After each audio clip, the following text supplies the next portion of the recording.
Hey everyone, Alana Corso, managing broker, co-founding partner, Dwell Realtors. This week, I'm talking about what are supplemental property taxes.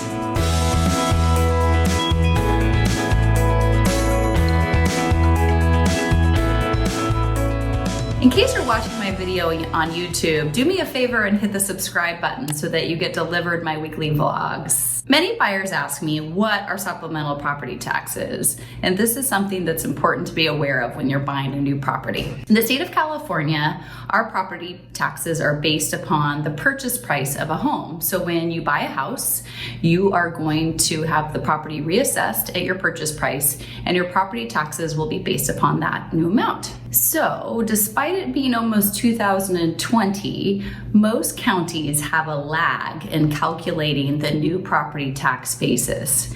And dependent on when you close on your purchase, you will typically receive a supplemental property tax based upon the difference between your new value and the seller's old assessed value.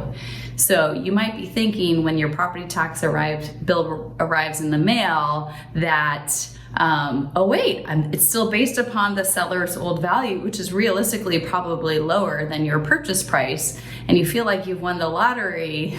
You haven't, because a supplemental tax bill will be coming in the mail to catch you up to the current assessed value. So if you close between January 1st and May 31st, you're actually going to receive two supplemental property tax bills in order to get you caught up with the fiscal year cycle.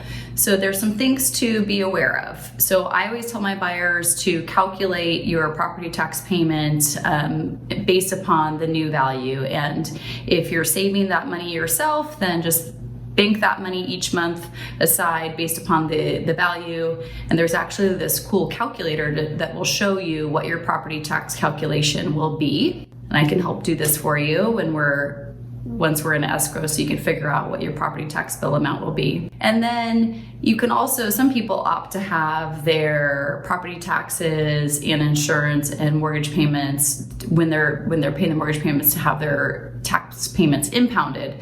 And in this instance, the tax payments and insurance payments are sent directly to the county on your behalf, and it's all included on top of your mortgage payment. Not everybody does this. A lot of people like to save the money themselves and send it off, but it is an option, and your mortgage lender will ask you if you'd like to do that when you are going through the mortgage process. So if you just bought a house and it's property tax time, which is coming up here this month, due in November, and then delinquent after December 10th for your first installment, and then for the second installment due in February and delinquent after April 10th.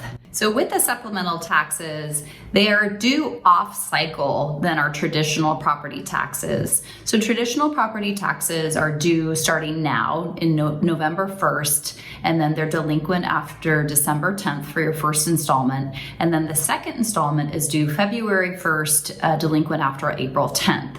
So your supplemental taxes won't necessarily be due at that same time. They'll be due off cycle, basically once you get the bill in the mail. I think they give you about a month to pay it. So it's something to be aware of and on the lookout for. So if you have any questions, if you need help calculating your property tax or supplemental taxes, reach out to me at any time. If you just bought a house or have questions trying to navigate it, the San Mateo County tax collector website is a great resource as well. You can see that link here. Again, thanks so much for watching, and I look forward to seeing you next week.